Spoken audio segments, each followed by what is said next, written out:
আজকের রেসিপি ভেটকি কালিয়া। আমার মতন এইভাবে কালিয়াটা রান্না করতে গেলে আমার ফুল ভিডিও দেখতে হবে। আসুন এর মধ্যে কী কী উপকরণ দিয়ে এই রেসিপিটি তৈরি করেছি একবার দেখে নেওয়া যাক। দেখেছেন, অসাধারণ খেতে হবে, স্বাদও অসাধারণ হয়েছে। আপনারা এভাবেই রান্না করবেন। চলে আসুন, ফুল ভিডিওটা দেখে আমাকে কমেন্ট করে জানাবেন কেমন হয়েছে। সাবস্ক্রাইব করে পাশে থাকবেন, সাপোর্ট করবেন। এক ঝলকে দেখে নিই ভিডিওটা কেমন হয়েছে। আজকে করবো ভেটকি মাছের কালিয়া। তো তার জন্য ভেটকি মাছ নিয়ে নিয়েছি, নুন হলুদ মাখিয়ে নিয়েছি। এবার এই মাছটাকে আগে ভেজে নেবো। তো কড়া গরম বসিয়ে দিয়েছিলাম, এটা সরষের তেলে করবো। তো সরষের তেলে মাছটা ভাজবো। মাছটা ভাজা হবে, তেল গরম হয়ে গেছে। এবার আমি মাছটা ভেজে নেবো।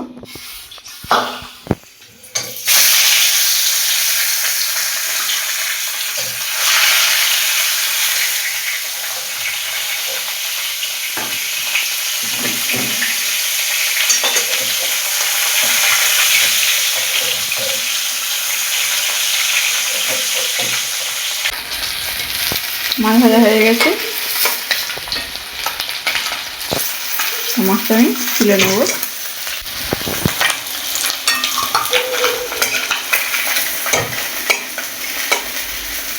তুলে নাও না। এই তেলেতেই আমি দিয়ে দেবো দারচিনি, লবঙ্গ আর এলাচ।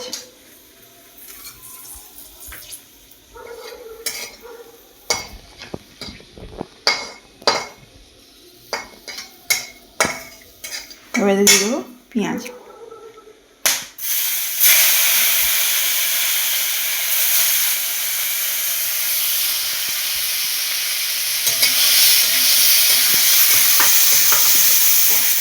পেঁয়াজটা ভাজা ভাজা হয়ে যাবে।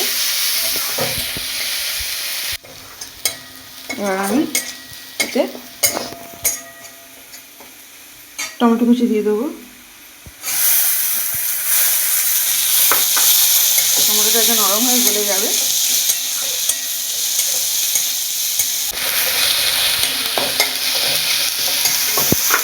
এতে আমি আদা রসুন বাটা দিয়ে দেবো।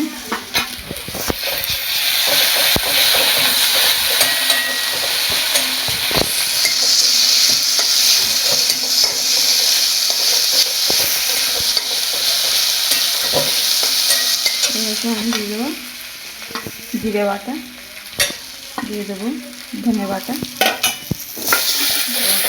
আদাটা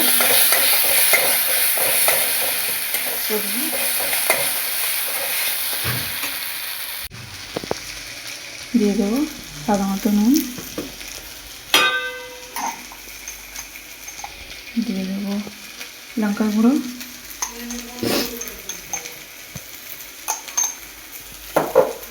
দিয়ে দেবো হলুদ গুঁড়ো,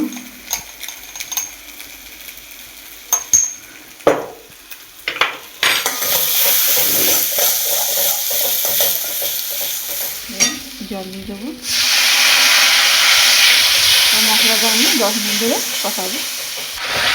এবার একটু ধনে পাতা কুচি দিয়ে দেবো, দিয়ে মশলাটা সে কষাবো।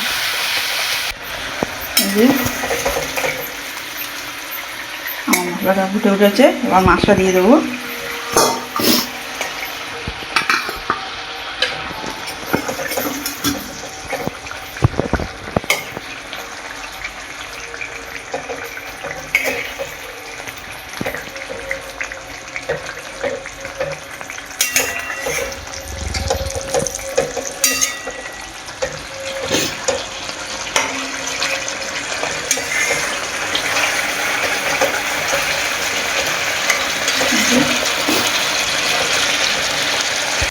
আমার ভেটকি মাছের কালিয়া রেডি।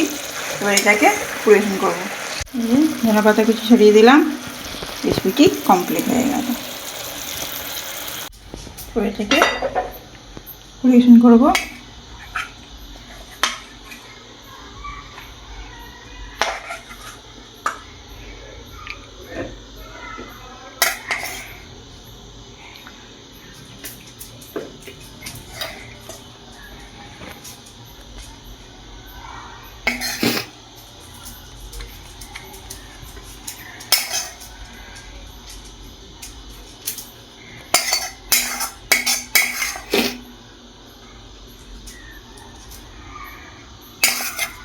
দেখলেন কত সহজে তৈরি হয়ে গেল ভেটকি মাছের কালিয়া। আপনারাও এইভাবে বানিয়ে নেবেন, খেতে খুবই সুস্বাদু লাগে।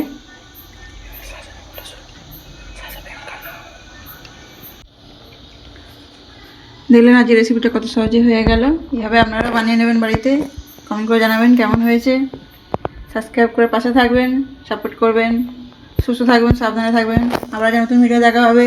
আজকের মতো এতটাই, নমস্কার।